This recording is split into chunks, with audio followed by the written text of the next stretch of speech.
everyone and welcome back. So Nigerians are still reacting to President Tinubu's Independence Day speech.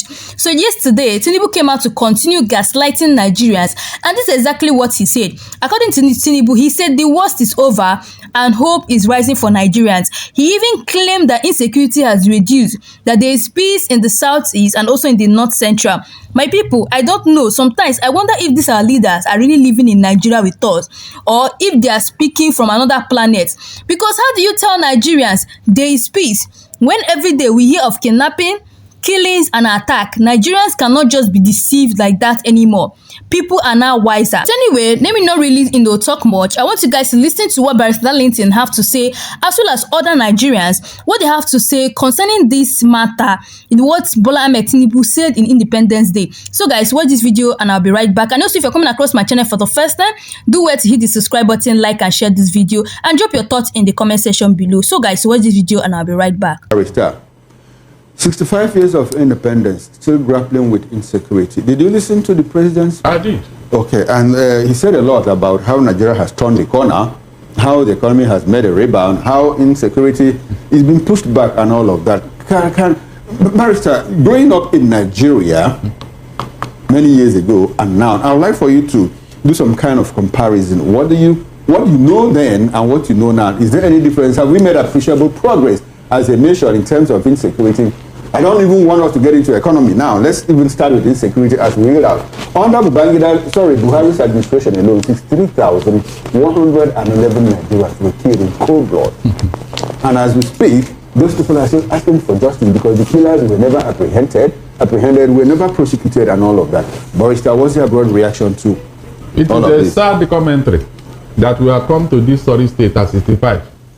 Yet, the leadership have not recognized the impact of this problem bedeviling out, because they brought it. They brought it. This insecurity, they brought it. So that's why they don't want to address it. It's unfortunate, seriously. How do you make such a speech without dwelling seriously on insecurity?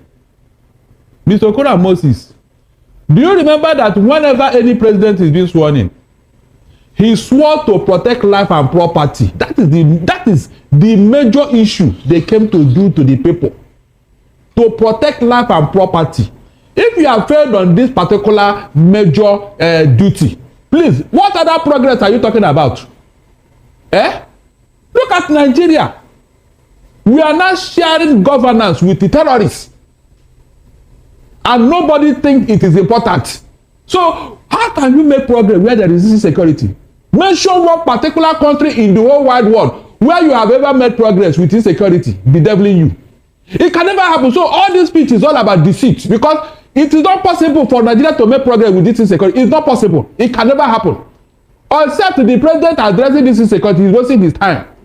Next year, he will still do another speech. But he will not tell Nigerians why the government is sharing power with terrorists. I mean, sharing power. They now decide what to do and what not to do. They tell Nigerian government what they want and they will comply. They give you their names. You can't even pronounce it. President Tinubu was quick to mention IPOB and ESN in the southeast. But this other people did not. He didn't call their names out. He had never, since he came into office, these people are men that are terrorizing farmers. He has never called out their name. One day. Can you compare IPOB and what they are fighting for and what the people are doing to us? Can you compare it? So when you have not identified the problem, how can you solve it? How can you solve it? Every year, the same rhetorics. The same rhetorics. You want to.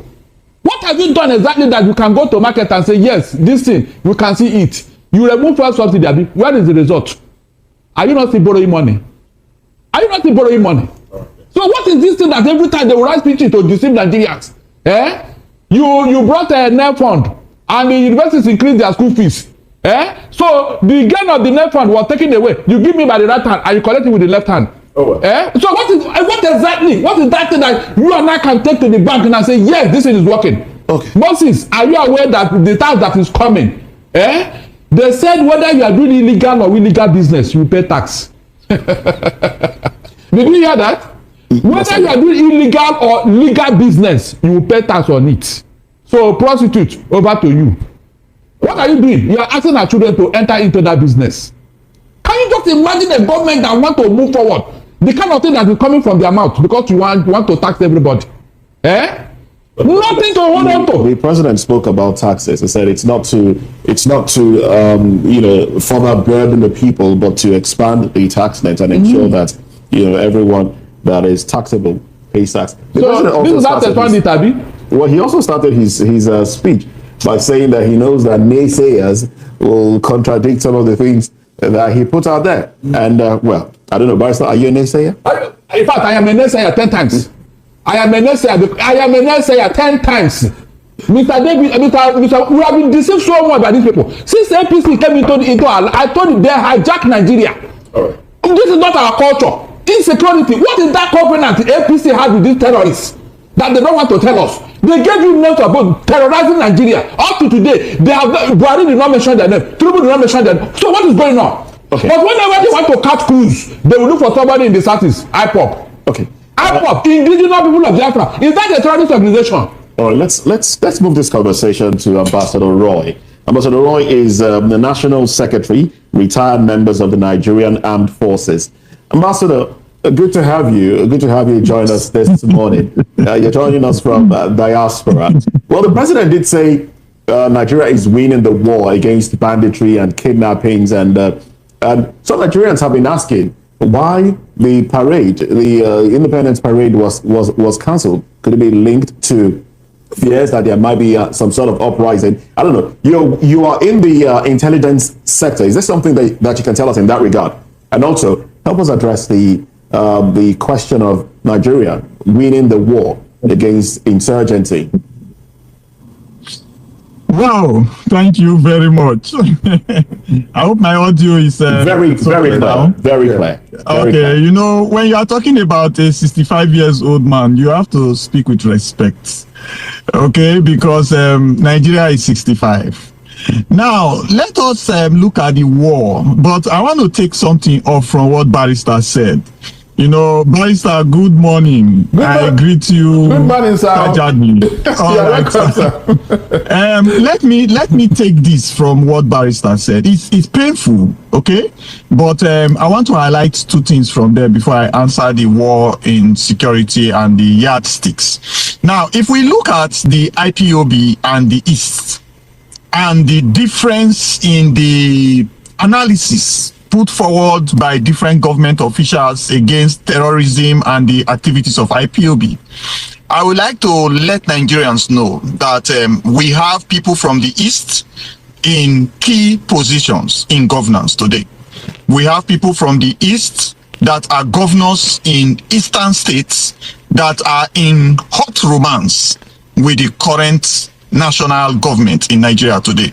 We have people from the East that are in international and diasporal platforms that the government is approaching, and they are very useful to the government to help for our international romance. And I expect those people at those offices and those levels of communication and romance with the current government to be the ones to project positively the necessary national input in the East, okay, not a violent and non-state actor position by IPOB. I need an academic, articulate approach. Now, let's look at the APC too. The APC is a conglomerate of Nigerian politicians. During my years in the military, I was opportuned to be in the transition period also, when the democracy was taking over and then the military has to step down, and the whole of Africa started, and the world started saying military rule is now unpopular.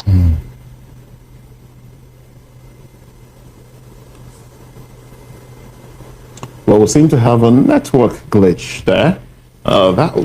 That's. I do hope that that can be rectified in time, so we can continue to take the intervention of Ambassador Roy, as the network just cut us off. But we'll get back to Ambassador Roy, and we hope that all of that will be fixed, and we can take his intervention on the program. Barrister. Yes. In talking about some of the achievements of this administration, the president talked about some things have been put in place, Nel Fund and a few other things. And he also said, look, it's in the hands of Nigerians now to, basically take advantage of these things. Why do you think the Nigerians are not taking up? Before we get into that, let's go back to the beginning. The president started, in part of the few things he started with, he acknowledged that his administration inherited a broken economy. And he said, look, we've come a long way, and in the past 3 years, a lot has changed. Do you disagree? I completely disagree, because whenever they want to shift the goalposts, they will not be... But he has consistently said he inherited a bad economy. From who? What is the Buhari administration? He has never mentioned Buhari's name. He keep repeating it. We inherited a totally bankrupt economy. From who? Is it not APC?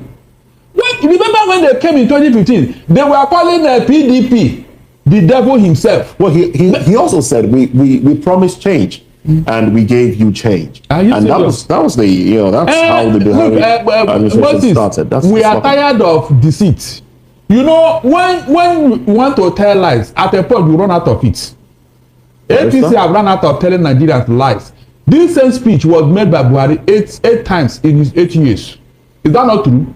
Telling us that don't worry, the pain will be over. These things. We know that yes, for 8 years he was making this speech until he left office. It was when his co-traveler came in that they started lamenting. I thank God it was APC that took over from APC. If it was another party, oh my God, hey, you won't even. They will not let you rest. They will tell you that Buhari, in fact, he created the paradise. I'm tempted to jump into something that has to do with the economy. I know we've outlined it in such a way that we'll talk about economy later. But the president says the economy is improving. At least the naira is not being determined by the fluctuation in the oil and gas sector. That's not determining the currency of Nigeria. Isn't that something to be grateful for? There is nothing to be grateful, because before they took over in 2015, Nigeria was the #1 economy in Africa. I beg your pardon. Two of us, now we are #4. Come on. If you deceive Nigeria, can you deceive the international community? Who took us to #4? Look at it. We are talking of facts, verifiable facts. As they say, the argument is, as at that time, that Nigeria was #1, that we were many living on borrowed time, that it was a matter of time before the economy crumbled. And you believe such a story? No, it's not a matter of believing. That's the argument. Look, they will always tell lies to deceive you, but not Nigerian. Gullible Nigerian can believe what they are saying. How can you talk of borrowed time? How much did we borrow? How much debt did we? I'm not talking about borrowed time. That is, we were living on something that was eventually something bad was definitely going to happen to us if they didn't come in to rescue us. Who rescue us to what? What was the borrowing pattern under Jonathan? How much did Jonathan leave as debt? No, barrister, I'm not talking about borrowing in terms of debt. When they say they are living on borrowed time, which means your time has already expired. Are you serious? So they said that, look, the economy was already tanked at that time, that it was more like cosmetics. What we saw at that time was cosmetics. That underneath, Nigeria was already decaying, and that they came to rescue us. Are you serious? So for 8 years, the rescue, we didn't see it, Abi. For 8 years that Buhari was in office, didn't you hear what they said? That they met a totally collapse. So who now? Hey, God Almighty, Mr. Okoro, please don't go there. Who now collapse the economy that their own party members are lamenting? What are you telling me? Didn't you hear what he said? That he met a bankrupt economy. So who bankrupted Nigerians? Was it PDP that they took over from 8 years ago? I mean 10 years ago that collapsed the economy? How can you buy such argument, Mr. Okoro? There is no argument in there. Please don't go there. No, Barrister, the president says we have turned the corner. They didn't. The economy has made a rebound. Until they took us to where they met us in 2015, Mr. Okoro. Look, a man set his house on fire. And then when he realized it's fully, he now started putting up the fire and started renovating the house. Why should I praise him? Who put the house on fire before? Was it not you? So if you now remember, you realize you are fully and started renovating the house and rebuilding it, why should I thank you? Who put the house on fire in the first place? What were you doing? You collapsed the economy, and I should praise you now for trying to revive it. No, the question what you say there? You collapsed this economy by your incompetence. And you are not telling me that we are cross. Where did you cross? All right. Ambassador Roy, it was the network that took you off. But if you, we can have you, pick up from where you stopped. Well, I don't want to attack Barrister. That is Barrister that took me off. Aye. Because Can I see that? It was them. all right. It was All right. But on a serious note, we should all understand that all politicians have ported from one party to the other. And we should all understand that so many politicians that ported came with the secret of the parties where they were helmsmen. And everybody conglomerated under APC right now until another party takes over power. And they are giving, in exchange for a soft landing, they are giving secrets of other candidates and other parties where they are coming from. So let's leave party politics away if we want to talk about Nigeria, who is an innocent 65 years old man. Now, I will address my question of the war on terrorism and insecurity. I would like to say that what Nigeria is fighting, we are fighting battles. We are not fighting war. Because a war is a continuum where you keep all other angles under check to ensure that your territorial integrity and the internal discrepancies or vulnerabilities are addressed and your people are safe and secured. Now, if you look at battles that we fight, you will now see that we are reactionary in our attention to insecurity parameters. So it is very easy to deploy 2 million mobile policemen to a state that you want to put under siege, but it is difficult to deploy police officers to unpoliced areas, quote and unquote, within the country where bandits go in. All right, good. Thank you. Please go ahead.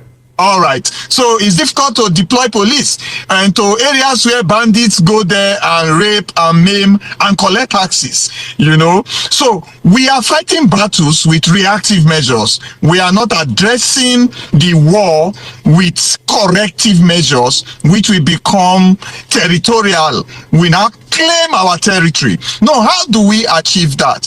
Some of the things that Barrister has said there, I really like it because people are putting themselves first before the masses. So when people get into office, they immediately close the window of those that brought them in, that they are supposed to hear their cries. No, so we don't have continuity.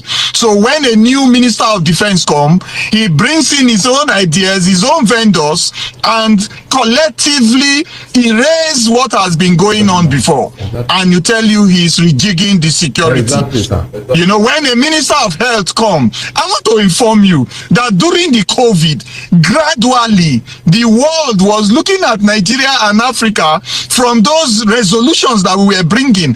So many people started to produce resolutions to the COVID, and a medical advancement supposed to have kicked up from there. But what happened after the COVID? We all went back to the vaccine and bowed our heads to global pressure. So there is no continuity. If you look at the people producing MRI, armored vehicles, and drones in Nigeria, you will gradually see that nobody is selling that, but we are going outside the country to import these military hardwares. So many things that you can look at. If you look at military personnel, police personnel sent out of the country for military operations, training, and other exercises, they come back with awards to Nigeria. But immediately they step into Nigeria, somebody manages their deployment, their capacity, and their performance. And it is only on a phone call basis that the security apparatus in Nigeria can be effective or ineffective. So I dare say that we are 65 years, yes, but we were not allowed to go from primary school to secondary school to university and graduate as a professional.